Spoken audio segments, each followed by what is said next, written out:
మరి ముగింపు సమయానికి మనం వస్తున్నాం. దేవుని వాక్యంలో నుండి తిమోతి మొదటి పత్రిక 3వ అధ్యాయం 15 చదువుకుందాం. That is our key verse, theme verse కదా. తిమోతి మొదటి పత్రిక 3వ అధ్యాయం 15వ వచనం నేనే చదువుతున్నాను. దేవుని మందిరములో అనగా జీవము గల దేవుని సంఘములో జనులు ఎలాగూ ప్రవర్తింపవలెనో అది నీకు తెలియవలెనని ఈ సంగతులను నీకు వ్రాయిచున్నాను. ఆ సంఘము సత్యమునకు స్తంభమును ఆధారమునై ఉన్నది. తరువాత మొదటి అధ్యాయం 3వ వచనం కూడా దీనికి కలిపి చదువుకుందాం. 1 Timothy 1:3 నేను మాసిదోనియకు వెళ్ళుచుండగా సత్యమునకు భిన్నమైన బోధ చేయవద్దనియు కల్పనా కథలను మితములేని వంశావళులను విశ్వాస సంబంధమైన దేవుని ఏర్పాటుతో కాక వివాదములతోనే సంబంధము కలిగి ఉన్నవి గనుక వాటిని లక్ష్యపెట్టవద్దనియు కొందరికి ఆజ్ఞాపించుటకు నీవు ఎఫెసులో నిలిచి ఉండవలనని నిన్ను హెచ్చరించిన ప్రకారం ఇప్పుడును హెచ్చరించుచున్నాను. 4వ అధ్యాయంలో మొదటి వచనాలు కూడా చదువుదాం. అయితే కడవరి దినములలో చాప్టర్ 4 1-3 కొందరు అబద్ధికుల వేషధారణ వలన మోసపరచు ఆత్మల యందును దయ్యముల బోధ యందును లక్ష్యముంచి విశ్వాస భ్రష్టులగుదురని ఆత్మ తేటగా చెప్పుచున్నాడు. తీతు పత్రికలో 2వ అధ్యాయం దీని ప్రక్కనే మొదటి వచనం చదువుదాం. టైటస్ 2:1 నీవు హితబోధకు అనుకూలమైన సంగతులను బోధించుము. అలాగే మొదటి అధ్యాయం 9వ వచనం కూడా చదువుకుందాం. 1-9 ఆఫ్ టైటస్ తాను హితబోధ విషయమై జనులను హెచ్చరించుటకును ఎదురాడు వారి మాట ఖండించుటకును శక్తి గలవాడగునట్లు ఉపదేశమును అనుసరించి నమ్మదగిన బోధను గట్టిగా చేపట్టుకునివాడునై ఉండవలెను. అనేకులు విశేషముగా సున్నతి సంబంధులను అవిధేయులను వదరుబోతులను మోసబుచ్చువారునై ఉన్నారు. వారి నోళ్లు మూయింపవలెను. వారు ఉపదేశింపకూడని వాటిని దుర్లాభము కొరకు ఉపదేశించుచు కుటుంబములనే పాడు చేయుచున్నారు. ఈ వచనాలు మాత్రమే కాక మరికొన్ని విషయాలు మరికొన్ని వచనాలు సాయంకాలం జ్ఞాపకం చేసుకుని మనం వెళ్ళిపోదాం. 3 ముఖ్యమైన విషయాలు ఈ ఫైనల్ మెసేజ్ లో అంతిమ సందేశంలో అందించాలని ప్రభువు నా హృదయంలో భారం కలిగించాడు. నంబర్ 1, అందించవలసినవి. మనం సంఘానికి అందించవలసినవి, ఏ ఉపదేశం అందించాలి, ఏ సంగతులు అందించాలి, మనము అందించవలసినవి అది చెప్పాడు. 2వది వ్యతిరేకింపవలసినవి, అది తర్వాత మనం ఆలోచన చేద్దాం. 3వది పట్టుకొనవలసినవి, హోల్డ్ ఫాస్ట్. చివరి వరకు నీవు నేను గట్టిగా ఏవి పట్టుకోవాలి. ఈ 3 విషయాలు, అందించవలసినవి ఏవి, వ్యతిరేకించవలసినవి ఏవి, పట్టుకొనవలసినవి ఏవి, అయిపోయినట్టే. అట్నే మనం ఇంకా ధ్యానం చేయాలి. సమయాన్ని బట్టి వివరంగా ధ్యానించడానికి వీలు ఉంటుంది. కొన్నిసార్లు సమయం ఉండదు. అందుకే ప్రసంగికులు నేర్చుకోవాలి. ఎంత సమయం ఉంటే అంత సమయంలోనే అందించడం ముగించడం నేర్చుకోవాలి. నేను సిద్ధపడిందంతా చెప్పాల్సిందే, పాయింట్లన్నీ చెప్పాల్సిందే, గడియారం ప్రకారం చెప్పాల్సిందే అని అనుకోవద్దు. వీరు కాదు, మీకోసం చెప్తున్నాను. కాబట్టి చిన్న వర్తమానమైన అది తేటగా వినేవారికి అర్థం కావాలి, అది వారి హృదయంలో పడాలి. అప్పుడు వారి జీవితానికి అది క్షేమకరంగా ఉంటుంది. అది మన హృదయంలో నుండి వస్తే వారి హృదయంలోకి పోతుంది. అంతే దాని రహస్యం. నా మట్టుకు నా భక్తి జీవితంలో ప్రభువును అంగీకరించినప్పటి నుండి 12-13 సంవత్సరాల మధ్యలో ప్రభు నన్ను దర్శించాడు. కానీ అప్పటికి నాకు సరైన అనుభవం లేదు. రక్షణానుభవం కలిగిన 3 సంవత్సరాలకు ప్రభు మరలా నన్ను దర్శించాడు. ఇక మీదట ఏ మాత్రము వెనుకంజ వేయకుండా, ప్రభు పనిలో చులకనగా ఉండకుండా, తీవ్రంగా ప్రభువును హత్తుకొని ప్రభు కొరకు జీవించాలి అని ఒక విద్యార్థిగా నేను ఏసీ కాలేజీకి వెళ్లక ముందు నిర్ణయం చేసుకున్నాను. ప్రభు నేటి వరకు కాపాడుతూ వచ్చాడు, సహాయం చేస్తూ వచ్చారు. నా జీవితంలో ప్రభు చేసిన మేళ్లు చాలా విశేషమైనవి. నేను జ్ఞాపకం చేసుకుంటే అసలు నాకే ఊహకందనివి అవి.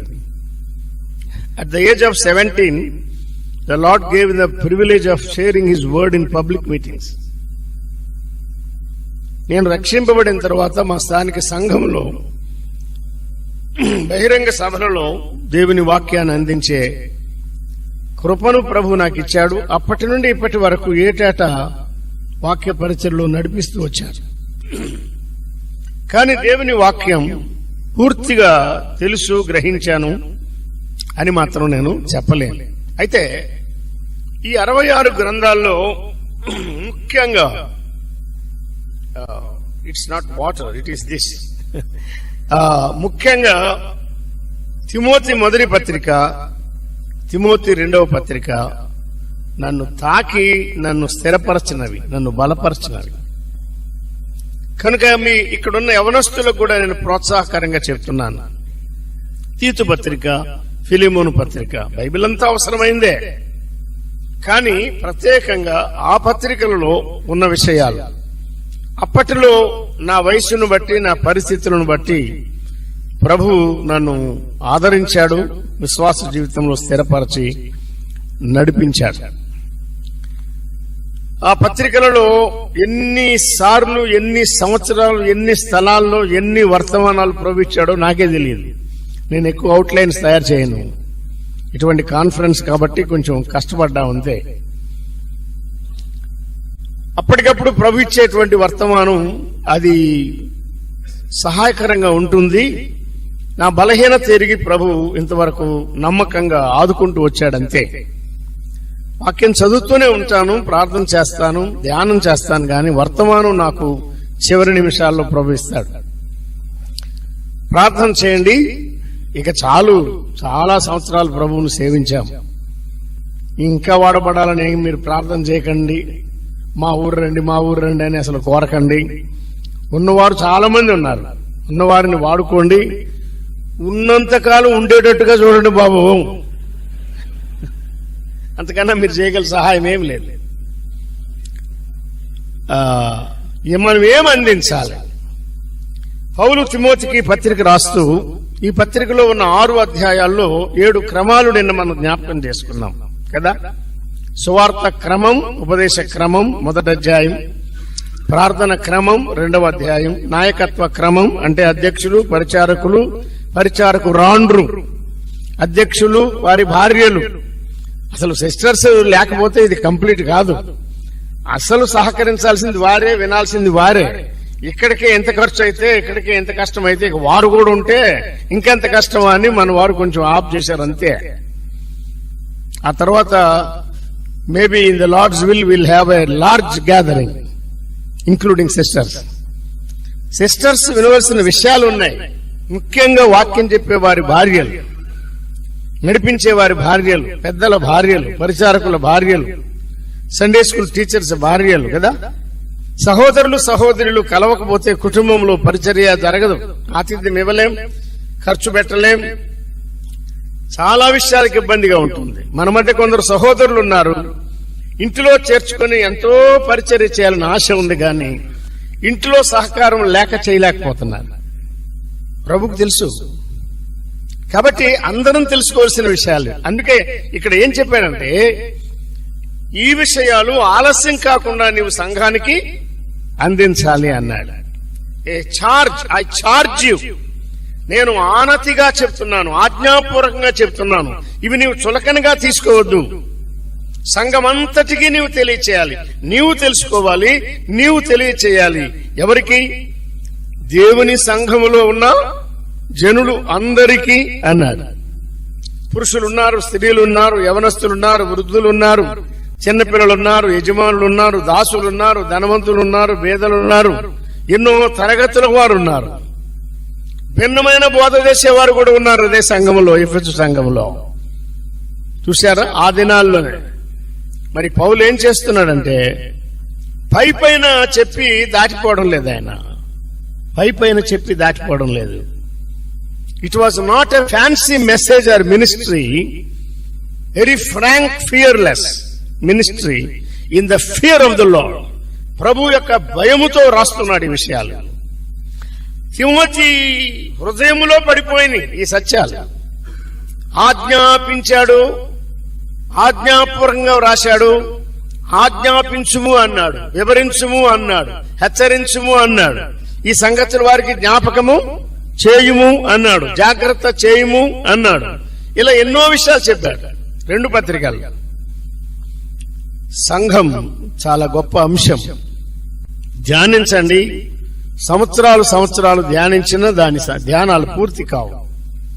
మనం స్థానిక సంఘానికి నేర్పించాలి, మనమున్న సంఘములో వాటిని పాటించాలి, ఇతర స్థలాల్లో కూడా నేర్పించాలి. వీలైనంత వరకు మనమున్న సంఘములో యవనస్తులు కొంతమందిని సమకూర్చి ఖర్చు పెట్టి వారికి కొన్ని రోజులు బైబిల్ క్లాసెస్ ఏర్పాటు చేసి ఈ పాఠాలు అందించి పంపిస్తే వారు సంఘాల్లో ప్రయోజనకరంగా ఉంటారు. దైవజనులు ప్రభుదాస్ గారు, మరి రాజారావు గారు, నేను కలిసి ప్రారంభించిన క్లాసెస్ నంద్యాలలో, కడపలో అనేక స్థలాలు జరిగినాయి. ఈ 2 చోట్ల ఎక్కువగా జరిగినాయి. వీటి ద్వారా దైవ సత్యాలు తెలుసుకొని కొంతవరకు సమర్థవంతమైన వాక్య పరిచర్య చేసే సహోదరులను ప్రభు తయారు చేశాడు. వారిలో కొంతమంది సేవకులుగా కూడా పనిచేస్తున్నారు. ఈ సంగతులను నీకు వ్రాయిచున్నాను. ఇవి సంఘానికి సంబంధించిన సంగతులు. ఏది విడిచిపెట్టకుండా అన్ని చెప్పాడు. సరే, 3 వరకు మనం చెప్పుకున్నాం. 4లో సేవకుడుగా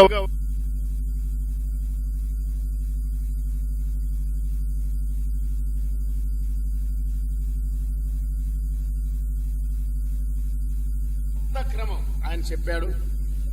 సంఘములో పాపం జరిగితే పాపం చేయకూడదు, ఇతరుల పాపాల్లో పాలివారు కాకూడదు, ఎవరైనా పాపం చేస్తే విడిచిపెట్టకూడదు. 2-3 సాక్షుల ఎదుట వారి నోట తప్పక సంగతులు క్రమపరచి సంఘాన్ని పవిత్రంగా కాపాడాలి అని 5వ అధ్యాయంలో క్రమశిక్ష క్రమం చెప్పాడు. చివరిగా అసలు మనం జీవించేది దేని కొరకు? నిత్య జీవం ప్రభు మనకి ఇచ్చాడు. But hold fast eternal life. నిత్య జీవాన్ని చేపట్టు అని మనం జీవించేది మనం ప్రభు కొరకు జీవిస్తున్నాం అనే గొప్ప సత్యం చెప్పి ఆయన ముగించారు. వాస్తవానికి అంశాన్ని మనం ప్రారంభమే చేయలే. నిన్న కొన్ని వర్తమానాలు మనం విన్నాం, దేవుని దాసుల ద్వారా విన్నాం. కానీ the pillar and ground of truth, అక్కడ 15వ వచనంలో ఏమన్నాడంటే ఆ సంఘము, చెప్పండి, సత్యమునకు స్తంభము ఆధారం అన్నాడు. కాబట్టి సంఘములో సత్యము ముఖ్యమైనది, అసత్యం కాదు. సత్యము, సత్యవాక్యము, సత్యానుసారమైన బోధలే సంఘములో ఉండాలి. కానీ భిన్నమైన బోధలు చేయకూడదు, వారికి అవకాశం ఇవ్వకూడదు అని చెప్పారు. 4వ అధ్యాయంలో దయ్యముల బోధ అన్నాడు. చూశారా? ఆరోగ్యకరమైన బోధకు వ్యతిరేకంగా ఏమున్నది? దయ్యముల బోధ ఉన్నది. ఆ బోధ వారు ఏం చెప్తున్నారంటే ప్రభువు సృజించిన వస్తువులు కొని తినుట మానాలంటున్నారు. సరైన బోధ కాదు కదా. వివాహము నిషేధించాలన్నారు, అది సరికాదు కదా. 1వ అధ్యాయంలో సత్యమునకు భిన్నమైన బోధ చేసేవారున్నారు. వారు మనసాక్షి సరిలేకపోయినా, ఉపదేశకులుగా ఉండడానికి యోగ్యులు కాకపోయినా, ధర్మశాస్త్రోపదేశకులుగా ఉండగోరి ముచ్చటలకు తిరిగారు. దానివల్ల ప్రయోజనం లేదని చెప్పారు. ధర్మశాస్త్రం ఏదో, సువార్త ఏదో వారికి తెలియదు. మోషేకు యేసుక్రీస్తుకు తేడా తెలియదు. సున్నతికి, కృపకు, రక్షణకు తేడా తెలియదు. Still they want to be preachers, teachers. సంఘాలలో, ప్రసంగ వేదికలు వరము గల వారికి, వ్యక్తిత్వం గల వారికి మనం అందించాలి, ప్రోత్సహించాలి. కానీ సరికాని ఉపదేశాలు చేసే ఎవరికి గాని ఎన్నడూ గాని లోకల్ అసెంబ్లీస్ లో పుల్పిట్ ప్రసంగాలు, ఈ మినిస్ట్రీ షెడ్యూల్ వేయడం, ఆయన ఏమనుకుంటాడో, ఈయన ముడుచుకుంటాడేమో, ఆయన ముఖం సాగిపోతుందేమో, ఈయన ముడుచుకుంటాడేమో అని ఆలోచిస్తే సంఘమే పాడైపోతుంది. క్రమమైన రీతిగా వాక్యాన్ని ఎరిగి జీవించేవారు, జీవించి బోధించేవారు మనకు కావాలి. సంఘాలు ఎంతసేపు అనేది కాదు. 40 minutes కొందరు చెప్పగలరు, 20 నిమిషాలే కొందరు చెప్పగలరు. ప్రభుదాస్ గారు ప్రారంభంలో సువార్త చెప్పమంటే 2 నిమిషాలు దాటితే 3వ నిమిషం ఏమొచ్చేది కాదు. కానీ ఆయన ధారాళంగా సువార్త ప్రకటించే వరం ప్రభు ఇచ్చాడు, ప్రసంగ వరం ఇచ్చాడు. బైబిల్ క్లాసులో సంఘ క్రమాలు, సత్యాలు ఆయన తెలుగులో మొదలు బోధించారు మనకి. అంటే ఈ ప్రాంతాల్లో ప్రభు వాడుకుంటాడు. దేని మనసు ఉంటే ప్రభు వాడుకుంటాడు, నమ్మకత్వం ఉంటే ప్రభు వాడుకుంటాడు, పరిశుద్ధ జీవితం ఉంటే ప్రభు వాడుకుంటాడు. కాబట్టి మనం ఏమందించాలి? What we need to pass on. మనం ఉన్న స్థానిక సంఘానికి గాని, ప్రాంతానికి గాని, జిల్లాకు గాని, రాష్ట్రానికి గాని మనం ఎక్కడికి వెళ్ళినా మనం అందించవలసినది మన జ్ఞానానికి తోచింది కాదు, ఏవో పుస్తకాల్లో ఉన్నవి కూడా కాదు. పుస్తకాలు కూడా పిసికాడు చేస్తాయి. కొంతమంది ఇప్పుడు భిన్నమైన బోధలు, విపరీతమైన బోధలు, విపరీతమైన వ్రాతలు, విపరీతమైన వ్యాఖ్యానాలు, ఇవి బాగా నమ్మి వంట పట్టించుకొని చక్కగా ఉన్న సంఘాన్ని పాడు చేస్తున్నారు. ఎట్లంటే ఈ ప్లాట్ఫామ్ దగ్గర కాదు, మేము హౌస్ విజిటింగ్ చేస్తాం అంటున్నారు, చెప్పకుండానే వెళ్తున్నారు. వాళ్ళు వెళ్ళి వాళ్ళు బాగా ప్రేమిస్తున్నారు, వాళ్ళేదో ఆదరిస్తున్నారు, వాళ్ళకేదో పైసలు ఇస్తున్నారు, వాళ్ళకేదో గిఫ్ట్స్ ఇస్తున్నారు, వాళ్ళకేదో పండ్లు ఇస్తున్నారు. ఈ కాని విత్తనాలు వేసి వస్తా ఉన్నారు. పెద్దలారా జాగ్రత్త. ఇటువంటి మినిస్ట్రీ చేసేవారిని అలౌ చేయకూడదండి. You hold your own views to your self. నీకు నీవు ఉంచుకో నీ అభిప్రాయాలు. విపరీతమైన అభిప్రాయాలు సిద్ధాంతాలుగా సంఘాల్లో బోధించడం సరికాదు. బ్యాలెన్స్డ్ టీచింగ్ అనేది మనకు రావాలి. అంటే నన్ను అసలు కడగొద్దు, కడిగితే మొత్తం కడుగు, అది కాదు. సరి అయిన రీతిగా దేవుని వాక్యాన్ని మనం విభజించి సంఘానికి కావలసిందేదో అందించాలి. అందుకే తీర్చుపత్రికలు ఏం చెప్పాడు? నీవు హితబోధకు అనుకూలమైన సంగతులు బోధించమన్నాడు. విన్నారా? ఇదే తీర్చుపత్రిక తీసుకుని సంఘాలని గెలుబులు చేసే బోధకులు ఉన్నారు, పుస్తకాలు రాసిన బోధకులు కూడా ఉన్నారు. దేవునికి స్తోత్రం, వారు వెళ్ళిపోయారు, ప్రభు దగ్గర ఉన్నారు. ఇక మళ్ళా ఆ పుస్తకాలు రావు, ఆ బోధలు రావు. కానీ ప్రాకించేవారు ఉన్నారు. There are those brothers who try to creep in such things into the minds of innocent believers. కనుక విశ్వాసులకు సౌండ్ డాక్ట్రిన్, ఆరోగ్యకరమైన ఉపదేశమే అందించాలి, నమ్మదగిన బోధనే. తీర్చుపత్రికలో పెద్దల లక్షణాలు ఏం చెప్పాడు? సంఘ పెద్దల లక్షణాలు ముఖ్యంగా ఏం చెప్పాడు? నమ్మదగిన బోధను 1:9 చూడండి. అతడు గట్టిగా చేపట్టువాడై ఉండాలి. కంఠస్థం చేసేవాడై ఉండాలని కాదు, దాన్ని రిప్లేస్ చేసేవాడై ఉండాలని కాదు, గట్టిగా చేపట్టువాడై ఉండాలన్నాడు. పెద్దలు గట్టిగా లేకపోతే సంఘాలు లూజుగా ఉంటాయి. అంతేగా? పెద్దలు గట్టిగా ఉంటే సంఘాలు గట్టిగా ఉంటాయి. పెద్దలే లూజ్ అయిపోతే సంఘాలు గట్టిగా ఎట్లుంటాయి? కనుక గట్టిగా చేపట్టాలి. దేవుని వాక్యంలో ఈ సత్యాలు చాలా స్పష్టంగా ఉన్నాయి. ఒక్క వచనం చదువుతారా? తిమోతి మొదటి పత్రిక 4:16 చదువయ్యా త్వరగా. ఈ 2 దినాల్లో ఈ 12 వర్తమానాల్లో దేవుని దాసులు మనకి అందిస్తూనే వచ్చారు కదా. మిమ్మును గూర్చి జాగ్రత్త, మందను గూర్చి జాగ్రత్త, మిమ్మును గూర్చి జాగ్రత్త, మీ బ్రతుకును గూర్చి జాగ్రత్త, మీ బోధను గూర్చి జాగ్రత్త, మీ సాక్ష్యాన్ని గూర్చి జాగ్రత్త, మీ కుటుంబాలను గూర్చి జాగ్రత్త, జాగ్రత్త అని చెప్తున్నాడు. మొదటిది నిన్ను గూర్చిన జాగ్రత్త. నిన్ను గూర్చి అన్నాడు. తిమోతిలో ఏ లోటు లేదు. అయినా కూడా యవనస్తుడా, నీ యవనమును బట్టి ఎవడు నిర్లక్ష్యం చేయకుండా జాగ్రత్తగా కాపాడుకోమన్నాడు. నాకా నీవు ఎట్లా చెప్తావా అనలేదు తిమోతి. మనం తిమోతి వంటి మనస్సు కలిగి ఉండాలి. నిన్ను గూర్చి జాగ్రత్త. నీ జీవితం, నీ వ్యక్తిత్వం, నీ సాక్ష్యం, నీ నిర్మలత, నీ ఇంటెగ్రిటీ, నీ సమగ్రత, నీ నిజాయితీ నీవు కాపాడుకో చివరి వరకు.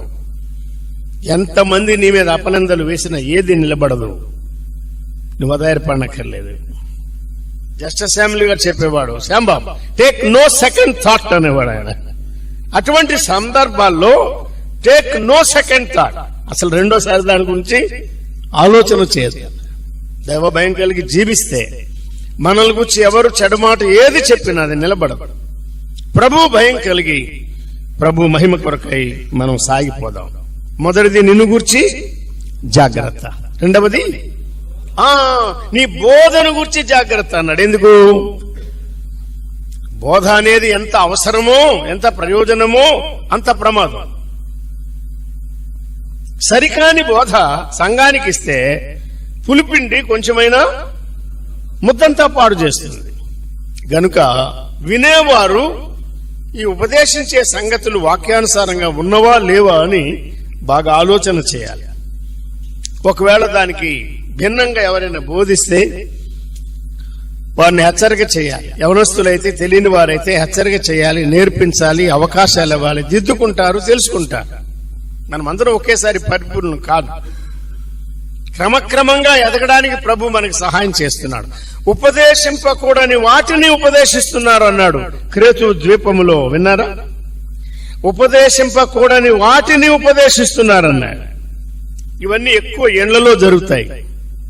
తిమోతి 2వ పత్రిక 3వ అధ్యాయంలో చెప్పాడు, అవివేక స్త్రీల ఎండలో చొచ్చి వారిని చెరపట్టుకుని పోవారు వారిలో ఉన్నారు అన్నాడు. విన్నారా? కాబట్టి మనం హౌస్ విజిటేషన్ చేస్తే సువార్త చెప్పాలి, పడిన వారిని లేపాలి, స్థిరపరచాలి, బలపరచాలి, యోగక్షేమాలు తెలుసుకోవాలి. వారు సహవాసంలో క్రమంగా వెంటాడడానికి, కట్టబడడానికి ప్రోత్సహించి ప్రార్థన చేసి రావాలి తప్ప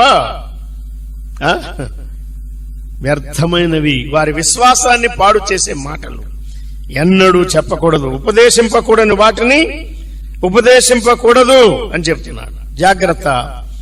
మనలో ఎవరు వాక్యం అందించే వరం గలవ ఉన్నారో, లేక అనుకూలత కలిగి ఉన్నారో, దైవ భయముతో సంఘానికి క్షేమకరమైన వాటిని అందించడానికి జ్ఞాపకించుకుందాం. This is point 1. అందింపవలసినవి. రెండవది వ్యతిరేకించవలసినవి చెప్పాడు. ప్రకటన గ్రంథానికి రండి. 4-5 చెప్పాడు గాని 2వ అధ్యాయం మొదటి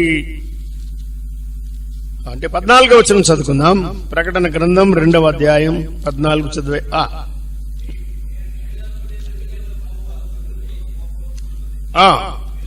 అవేవనగా విగ్రహములకు బలి ఇచ్చిన వాటిని తినునట్లు, జారత్వము చేయునట్లు ఇశ్రాయేలులకు ఉరివొడ్డుమని బాలాకునకు నేర్పిన బిలాము బోధ. ఎంత భయంకరమైన బోధ చూడండి ఇది. వారికి ఉరివొడ్డుము అని బోధిస్తున్నాడు. జారత్వము చేయునట్లు అన్నాడు, విగ్రహములకు బలిచ్చిన వాటిని తినునట్లు అన్నాడు. ఈ బోధ చేస్తున్న వాడెవరు? బిలాము. దుర్నీతి వల్ల కలుగు బహుమానాన్ని ప్రేమించిన వాడు. ప్రభువా నీవు చెప్పే మాట తప్ప ఏ మాట చెప్పను అంటాడు. అబ్బో ఎంత గట్టివాడో అనుకుంటాం మనం. ఇంటేడు వెండి బంగారాలు ఇచ్చినా ఆయన మాట తప్ప నేను ఏదైనా సొంతంగా పలకడానికి నాకు ఉందా అంటాడు. వచ్చిదే, ఏం లేదు, ఇదంతా సొల్లు కబుర్లు అంటాడు ఒక ఆయన. అంతే. ఇంక వెళ్ళాడు. ప్రభు వెళ్ళమన్నాడా? ప్రభువుకు మాటికి మారు మనసు రాదు. ఆయన ఒకసారి చెప్పాడంటే he will stand on his word. ఇతనికి ఆశ ఉంది గనక నిలబడలేడు గనక ఏమంటావు ప్రభు, వాళ్ళ ఇంట్లో ఉన్నారయ్యా, మరి వాళ్ళకి నేను తెల్లారితే ఏదో చెప్పాలయ్యా, ఏం చెప్పాలయ్యా, నేను ఏదైనా చెప్తే వాళ్ళు బాధపడతారేమోనయ్యా, నేను రానంటే వరేమనుకుంటా. ఎన్ని చెప్పాడు? పొరపో అన్నాడు ఆయన. అంటే అర్థం ఏంటి? డైరెక్ట్ విల్ కాదు అది. నీ నష్టం నువ్వు తెచ్చుకుంటావు, వెళ్ళు, ఆశిస్తున్నావుగా పొమ్మన్నా. కానీ నేను చెప్పింది పలకాలన్నాడు. అందుకే అక్కడ బిలాము నోట యెహోవా మాట అన్నాడు. మాట బిలాముది కాదు, బిలాము నోట యెహోవా మాట. తన ప్రజలను ఘనంగా చిత్రించాడు. సరే, అది విడిచిపెట్టండి. అపాయకరమైన బోధలలో ఒకటి బిలాము బోధ. ఏముందయా జాగ్రత్త అంటే ఏముందయా? పనికి మాలిన వాళ్ళు ఎక్సర్సైజ్ అని చెప్తున్నారండి. అదొక సాధన అని చెప్తున్నారు. లోకంలో చాలా చెడ్డ మాటలు వాటికి ఉపయోగిస్తున్నారు. మనము నీతిని ప్రేమించి దుర్నీతిని ద్వేషించాలి. రెండవది ఏం చెప్పాడు చూడండి, అక్కడే 15వ వచనం, నికోలాయితుల బోధ అనుసరించు వారు నీలో. నికోలాయితులు అంటే వీరెవరంటే ఆత్మకు శరీరానికి సంబంధం ఏమి లేదు. ఆత్మ కడుగబడి, ఆయన రక్తంలో కడుగబడి, అక్కడ గొర్రెపిల్ల గ్రంథంలో మన పేరు ఉన్నది. శరీరంతో ఏం చేసినా ఆత్మకు అంటదు. కాబట్టి మనం ఎట్లయినా జీవించవచ్చు. పరిశుద్ధ జీవితాన్ని కించపరచి విచ్చలవిడి జీవితాన్ని ప్రేరేపించేవారు ఎవరు? కామాతురత కలిగిన వారు కదా. బైబిల్ చెప్పాడు, దాన్ని ఖండించాడు. బిలాము బోధ వ్యతిరేకించాలి, నికోలాయితుల బోధ వ్యతిరేకించాలి. 2వ అధ్యాయం 20లో చెప్పాడు, యెజబెలు బోధ, ఆమె బోధిస్తున్నది నా దాసులకు అని చెప్పాడు. యెజబెలు అంటే రాణి కాదు, యెజబెలు అనే ప్రవక్తను చెప్తున్నాడు. స్త్రీని నీ ఉండనిస్తున్నావు అని చెప్పాడు. సరికాని బోధలు, అది బిలాము బోధ గాని, నికోలాయితుల బోధ గాని, యెజబెలు బోధ గాని, అపాయకరమైన బోధలు గాని, భక్తిహీనతకు ప్రేరేపించే బోధలు గాని, వాక్య సత్యమునకు భిన్నమైన బోధలు ఏవి కానీ ఏం చేయాలి? మనం ఖండించాలి, వ్యతిరేకించాలి. దేవుని వాక్యం తేటగా చెప్తున్నది, సంపూర్ణ అధికారముతో దుర్బోధను ఖండించుము. బైబిల్లో తేటగా చెప్పాడు. 3వది మనం అందించవలసినవి చెప్పాడు. 2వది వ్యతిరేకించవలసినవి, ఖండించవలసినవి చెప్పాడు. 3వది పట్టుకొనవలసినవి. నీకు నాకు పట్టుదల ఉండాలి. ఏం పట్టుదల అంటే, నేను అన్నాను కనుక అదే జరగాల, నేను ఇలా చెప్పాను కనుక ఇదే జరగాల, నేను ఈయన పాడతాడు అన్నాను కనుక ఆయన పాడాల్సిందే, ఈయన పాడడు అన్నాను కనుక ఆయన పాడకూడదు. ఈ పట్టుదల కాదు. అవసరాన్ని బట్టి ఫ్లెక్సిబుల్ గా మార్చుకోవచ్చు. వారు వెళ్ళిపోతున్నారు, వాళ్ళు ఉండరు, వారు ఒక శరణం పాడితే తప్పేముంది? సర్టెన్ అడ్జస్ట్మెంట్స్ మనం సంఘంలో తప్పకుండా చేసుకోవాలి. No hard and fast rules ఇవ్వాలి. సహోదరులు సమయము సందర్భము గ్రహించడం, సహోదర ప్రేమ కలిగి వివేచనతో పనిచేయడం, అది మనం అలవాటు చేసుకోవాలి. మనం ఏం పట్టుకోవాలి? ఇదే ప్రకటన గ్రంథం సంఘాలకు రాస్తూ చెప్పాడు. చదివయ్యా 2:13. మీదే ఆలస్యం, ఇంకా నాది లేదు. ప్రకటన 2:13. సాతాను సింహాసనమైన స్థలంలో కాపురం ఉన్నావు, అయినా నువ్వేం చేయాలి? సాతాను కాపురం ఉన్న ఆ స్థలములో నాయందు విశ్వాసి అయ్యుండి, సాక్షి అయ్యుండి, హతసాక్షి అయిపోయిన వాడు ఉన్నాడే, అంతిప అనువాడు మీ మధ్య చంపబడిన దినములలో నంబర్ 1 నీవు నా నామమును గట్టిగా చేపట్టావన్నాడు. కాబట్టి మనం ఏం పట్టుకోవాలా? ప్రభువు నామం, ఆయన నామమును గట్టిగా చేపట్టాలి. అదే మన బలం, అదే మన శక్తి, అదే మన ఆధారం, అదే బలపరిచేది. we derive all our spiritual strength in that name. ఇటీవల ఒక సహోదరిని హెచ్చరించవలసి వచ్చింది. అక్క, daily draw strength from the lord. నువ్వు ఏ విషయంలో దిగులు పడద్దు, రిజాయిస్ ఇన్ ద లార్డ్. ప్రభు నామమున ప్రార్థన చేసి ఆయన ద్వారా శక్తి పొందాలి. 2వది ఏం చెప్పాడు చూడండి, 25వ వచనం 2:25. నీకు కలిగి ఉన్న దానిని గట్టిగా పట్టుకోమన్నాడు. అంటే ఉపదేశం కదా. Hold fast this form of sound doctrine. ఉపదేశం గట్టిగా పట్టుకోవాలి. ఈ వాక్య సత్యము, సంఘ సత్యము, క్రమము, దాన్ని గట్టిగా పట్టుకోవాలి. ప్రకటన 2:13 కూడా చదువుకుందాం. అక్కడ ఏం చెప్పానంటే, సాతాను సింహాసనం ఉన్న స్థలములో, సాతాను కాపురం ఉన్న స్థలములో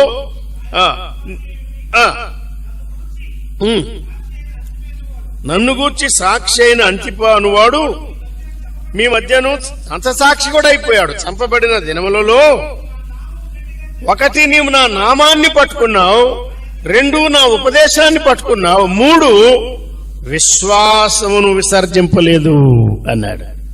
కాబట్టి దేన్ని గట్టిగా పట్టుకోవాలి? బ్రీఫ్ కేస్ కాదు, విశ్వాసం గట్టిగా పట్టుకోవాలి. విశ్వాసం గట్టిగా పట్టుకోవాలి. విన్నారా?